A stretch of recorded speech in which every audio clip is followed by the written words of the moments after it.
Welcome. Hi. Hello. Good to see you. Good to see you too. Welcome back to Mindful Poly. Yeah. This is our new episode. Well, this will be the first episode in our philosophy series. Oh, I love philosophy. I know you've been excited about this one. I have been. Today we're going to talk about dialectic thinking. Yeah. Do you know what that means? Why don't you tell me? I do. I have my definition of how I understand it, but I know it comes from deeper, more technical things that we're just going to give a brief mention of and then jump into how we apply it to relationships. Yeah. I think there's sort of there's official versions of it, and then there's a version that we have appropriated from philosophy in our everyday conversations. Yep. So the history of dialectic thinking begins with a philosopher named Hegel. He has a much longer name that I'm not going to try to pronounce because I think I'll just butcher it. So it comprises of 3 dialectical stages of development. So you start with a thesis, which gives rise to a reaction, which contradicts or negates the thesis, and the tension between the two being resolved by means of a synthesis. So that was a very technical definition. What that means is just that you've got one view, you've got the opposite view, and how do you bring them together and synthesize them into one thing, basically. That's the takeaway I at least have of it. There might be other ways of understanding it. Yeah, and this isn't a philosophy podcast per se, so we're not experts and we're not here to literally teach you philosophy. Could highly recommend Philosophize This if you'd like to go explore. Please go listen to Philosophize This. Amazing. Fantastic podcast. Yeah. So what got us talking about this more is there was a time when I saw an article in Psychology Today, and I shared it with you, and we had a really good conversation, and it was exploring dialectical behavior therapy. This approach was created by Marcia Linehan, and she is a psychology researcher, and the simplest way, I think, to describe what it is a synthesis or integration of opposites. Mm-hmm. That's the really big takeaway that we had a lot of fun talking about after reading that article and exploring what it meant to both of us. And they were bringing it up in the context of behavioral therapy with a therapist. But for us, we just discussed it as a way to improve our, I don't know, what do you just call that? Our understanding and communication of each other, like during complex emotional moments. We both, I think, just really immediately connected with that idea. Because there's so many signals in our culture that tell us that we can't do that. No. Like our culture keeps trying to steer us into being black and white, this or that. Yeah. Which one do you really feel? One thing at a time. Society doesn't like gray areas. Yeah. So now that we've gone through some of the more formal definitions of dialectic thinking, I mean, I think what we really want to zero in on in this episode is what it's meant to us and how we use it every day and how we use it in Poly especially. I mean, the way we've ended up thinking about it is that we have the ability to feel, think, and be more than one seemingly contradictory thing at the same time. That's been our big takeaway. Like being able to hold simultaneous truths. Yeah. And I think that connects like perfectly into Poly, because often what we're doing as Poly is saying, listen, like you could love more than one parent, more than one sibling, more than one friend. Why can you only love one romantic partner? Right. Like you introduce someone to a partner and this is my partner. And they're like, wait a minute. I thought you introduced me to a different person last week. And I was like, yeah. And aren't you still with that partner? Yes. Yeah. Like how are you? And you love this person? Yes. Right. And those seem contradictory in a mono world, but they're not. What? Yeah. They do that a lot. Yeah. It's you have to choose. You have to. Only one can be true. There can be only one. Right. I think there is like enough information and enough material there for a whole episode about why we're so focused on blacks and whites in our culture. Why is it? Why does it always have to be rigidly defined areas? I almost completed the The Hitchhiker's Guide quote, "We demand rigidly defined areas of doubt and uncertainty." Oh, that's a good one. I love your ability to quote things. Yeah. We are so opposites on that. Like, I forget everything the moment I read it, and you maintain like these beautiful quotes from things I adore, and I'm just like, tell me more. Tell me another quote. I will quote my favorite movies at you as often as it is welcomed. Indeed. But yeah, that is a great, so your homework for this episode is to, one, go check out Hegel, go check out some dialectic thinking theory, but also go watch Hitchhiker's Guide to the Galaxy. Watch or read? Or read. I would read it. Read. And then, I mean, I still love the movie too. Okay. So in Hitchhiker's Guide, it was Deep Thought Computer was going to solve the big questions of life, the universe, and everything, like philosophical questions. And the philosophers got really mad about being put out of a job because it's their job to think about the meaning of life. And they busted in like terrorists with demands. We demand rigidly defined areas of doubt and uncertainty. More context for the quote, even better. There you go. Before we dive into all the poly examples of dialectic thinking, I mean, just one example from my life that was always funny to me is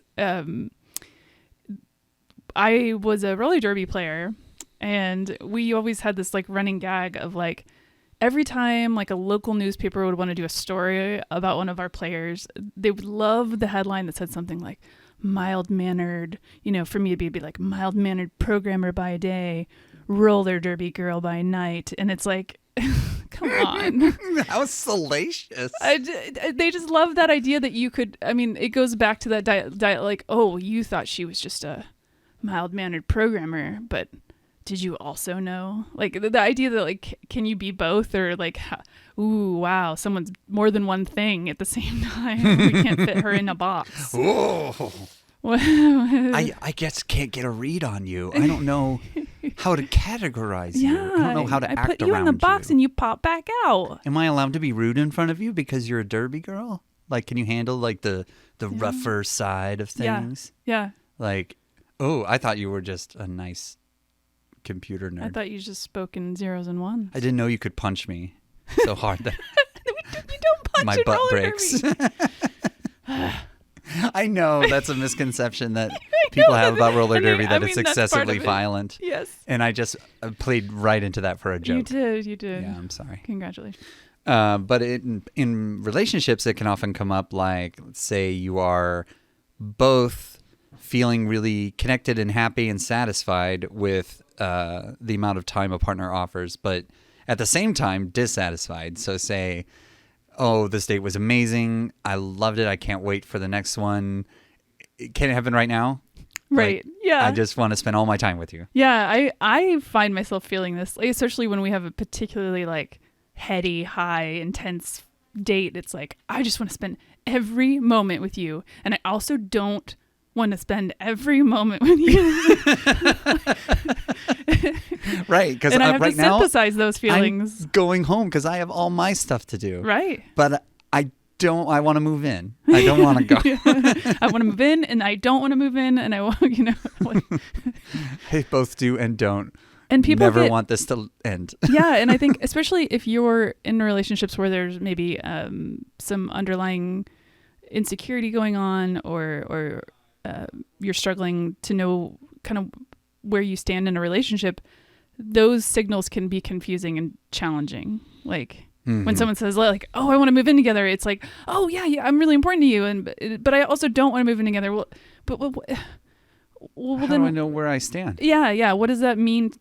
How does that translate? How do I make sense of that and trying to understand how you feel about me, like.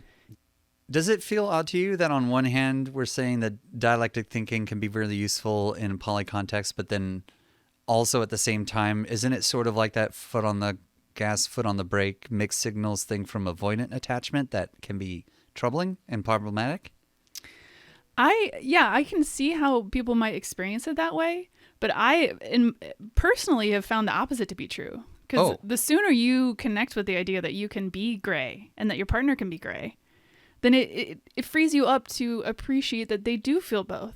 Like that they both want to spend all the time with you possible, and also want to have a life of their own. You can feel both of those things and understand that they mean both of those things. Okay. It's not like they're saying one thing and then changing their mind and saying a different thing and then changing their mind again. Right. Like committing and then taking it back and committing and then taking it back. And I could see how it would be challenging when you hear each of those things verbalized at different moments, that you might feel like you're swinging back and forth between those states, because you're like, well, which one's true? Which one's true? Which one's true? And if you take a step back and you're like, both true, then you can be like, oh, yeah, they feel both. Cool. So I think one moment that I had that was sort of a breakthrough moment in my poly journey was because of dialectic thinking, or when I realized that I was capable of very intense dialectic thinking. And that came when I was going through a breakup with Bird. And that was a very serious, very intense, very heady relationship that we had, that I was very like deeply into. And then we broke up, and the traditional way of handling a breakup is that you have to wait around a certain amount of time. There's sort of like this idea that you have to mourn it a certain amount of time before you move forward. Oh yeah. Or like to honor it, or to if it really meant something. But I didn't do that. I was like, I have a pretty socially isolating job. I wanted to go out and meet people again. I wanted to make new connections. So around the same time as that breakup, I met you, actually. And at the same time, I also met another partner at that time as well. But so I was experiencing very, very, very deep, soulful, like loss and grieving that. And I was falling in love with you at the same time. Like very, very intense. Both of them are very intense emotions. And I could feel myself experiencing them both. Like neither one like changed the other or made it so I wasn't feeling the other, or they really had nothing to do with each other. They were both there in my heart at the same time. It's like being able to hold parallel and not necessarily contradicting all the time, but like independent conversations at the same time. Which I can't do, but yeah. But I can hold those two feelings in my heart at the same time. Is that sort of like compartmentalizing? I don't know. Do you think it is? Is that our ability? Because you've basically... I don't think that implies to me that they are in separate boxes and they don't overlap. And I'm feeling them both at the same time. Yeah. Okay. I'm not feeling one and then opening the other, closing that box and then opening the other and feeling it and then closing it and going over and I'm feeling them both. Porous flow between them.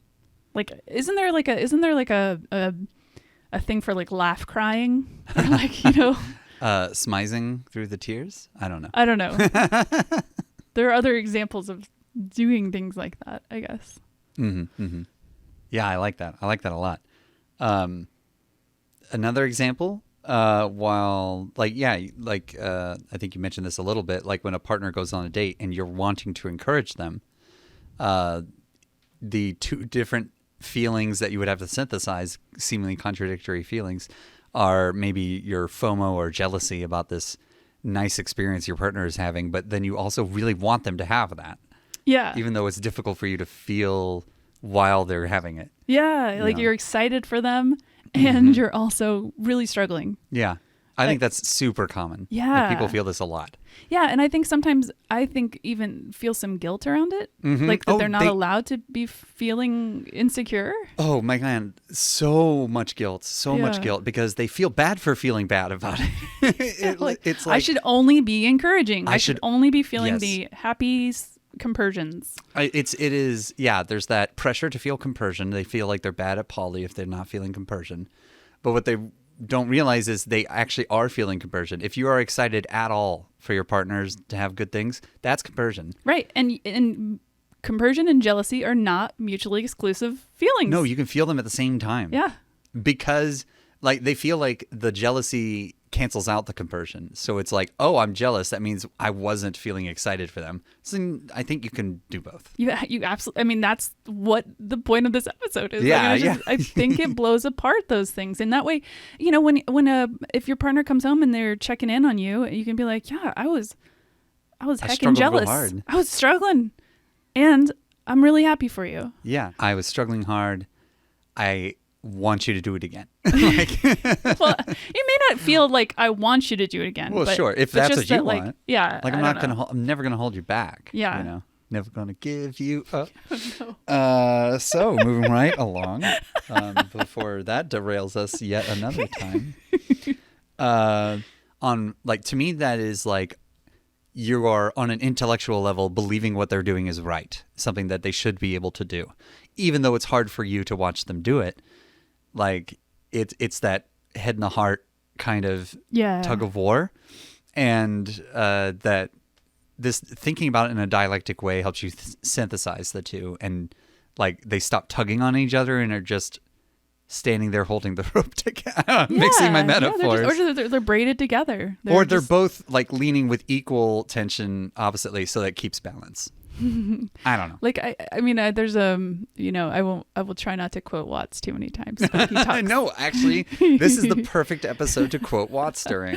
He talks a lot about tapestries and woven threads, and I often think of that when I'm thinking of dialectic thinking, or if even just like thinking of who I am as a person. I know that I'm not one thread. I'm all these different threads, and they all come together to make me.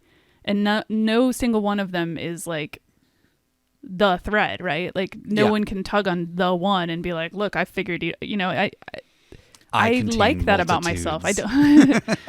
I would never be defined by any one thing about me, and I don't want to be, and I wouldn't want someone to assume that they knew me because they knew one part of me. I just know several threads of you. I don't know the whole rope. Yeah, or the whole cloth, or the whole. Yeah. That's cool. Sure. So do you have any examples? I know I've shared some in my own life. Are there examples where you have explored your own dialectic thinking in a poly situation? I actually do have a specific personal example of some simultaneous drives or desires that would be in conflict, but I am existing happily in this gray area between the two. Is my desire for both my solo poly lifestyle, my whole life, the structure for my life, of having my own place and having my independence, having both of that, and then also the family atmosphere of our polycule and our kitchen table kind of dynamics that go on with my family. I am equally drawn to and feel peace in both, even though there are very different energies. Yeah. It might seem like those would be incompatible, being solo poly and being kitchen table solo. Yeah. Exactly. Yeah. And it, for just me in particular, it works really well. Like I feel very confident and comfortable and secure in this dynamic. So this is kind of goofy, but there was a meme recently that is just like, to me, it's like the perfect dialectic I do thinking. Remember this. Okay, go. So it's like, so it says, is there a name for the feeling when all you want out of life is to hunker down and eat pizza and watch movies, but you also want to break new ground in your profession, but you also want to quit society and live in the woods, but you also want to go explore the world forever? And I'm like, yes. Yes. Yes. That feeling is called me. Uh-huh. Yeah. I want both those things. All of the things. All of the above. At do you the want same this time, or that? Please? Yes. Yes. Oh, we do that so often. Do you want to do this or do you want to do that? Yes.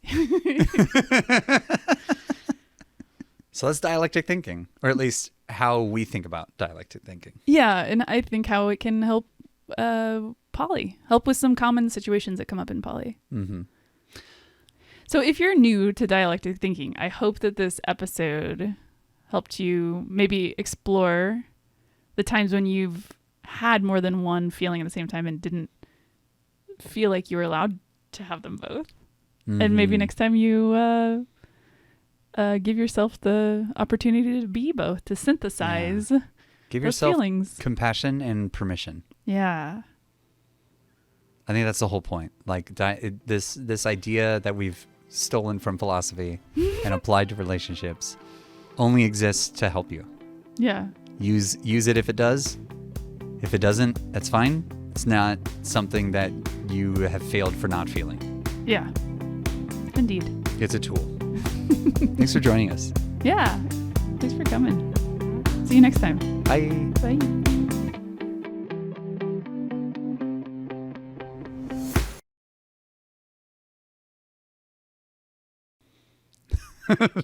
How I deal with relationship stuff and exist in the gray. Also, get used to being in the gray. Yeah. Get comfy. Getting all comfy. Getting comfy in the gray. I was comf. In the gray.